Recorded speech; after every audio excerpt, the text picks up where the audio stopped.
Well, you can see that I am joined now by KVUE senior reporter Tony Plohetski, who's joining me to talk about some of the things that could happen this session impacting strictly the city of Austin. And Tony, it's not a new thing that there seems to be a bit of a battle between state lawmakers, particularly Republican lawmakers, conservatives, and the city of Austin, where they almost go after ordinances that the city council passes here.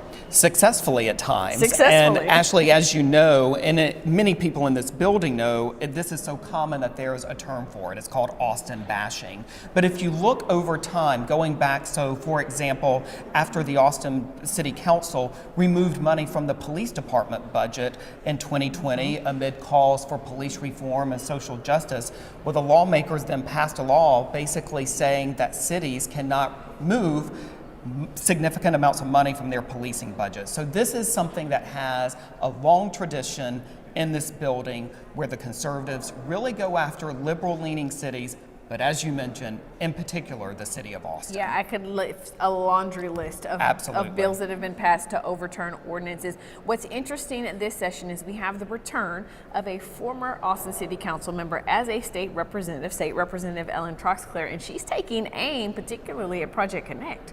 And she almost did it successfully in 2023 and has made public statements that she plans to do exactly that in this legislative session. Actually, this bill, this proposal really targets the funding mechanism for Project Connect, which is, of course, the light rail system that is proposed for Austin. But essentially, what her bill would do is possibly force Austin voters to potentially re-vote on the funding mechanism and whether or not and how much of taxpayer money would be spent on that project. Right, mainly because the city is not necessarily overseeing the project and the funding and the taxing. It would come from this third party, right? Austin Transit Partnership. That's right, and what Troxclair has said, Representative Troxclair has said, is that the city is essentially taking on debt without properly notifying voters and having voters fully aware of what they were doing here. It's going to be interesting to watch that. We talk about the bills, the Austin bashing bills. There's also bills, though, that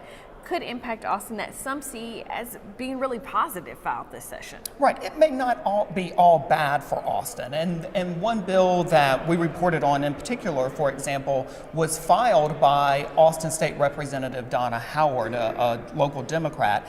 And it actually was in the works before the conviction of Austin police officer Christopher Taylor, who shot and killed a mentally ill man in 2019. But actually, this bill would allow for paramedics statewide to conduct mental health evaluations and potentially take someone for a mental health hold, expanding the number of people who are able to do that and really kind of removing or at least diminishing the role of policing in that. This is a bill, by the way, that has already gotten support here locally by the Austin Police Association and also the Austin EMS Employees Association.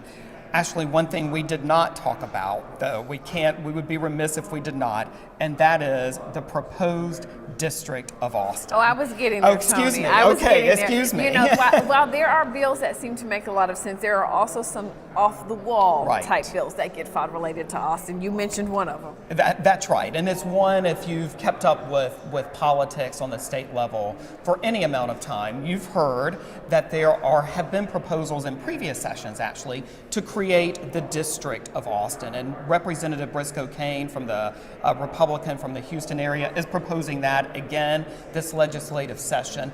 Essentially, it would allow the government structure in many ways of Austin to remain in place, but actually, importantly, provide state oversight of the city of Austin and allow lawmakers to repeal, for example, ordinances that they may not think are in the interest of the citizens of Austin or in the interest of public safety in Austin. But little chance, at least historic. If you look at historic, don't get worried about that just yet. It would not only take, overwhelming support, it would take a constitutional amendment. People would have to vote for that. So don't get too scared just yet. That's right. Or excited, however your political persuasion may be. Well, talking to Austinites, right? They want Exactly. their city to stay a city. Exactly. Tony, Yeah. thank you so much for Thank you so walking much us for through having all me. of I that. appreciate it.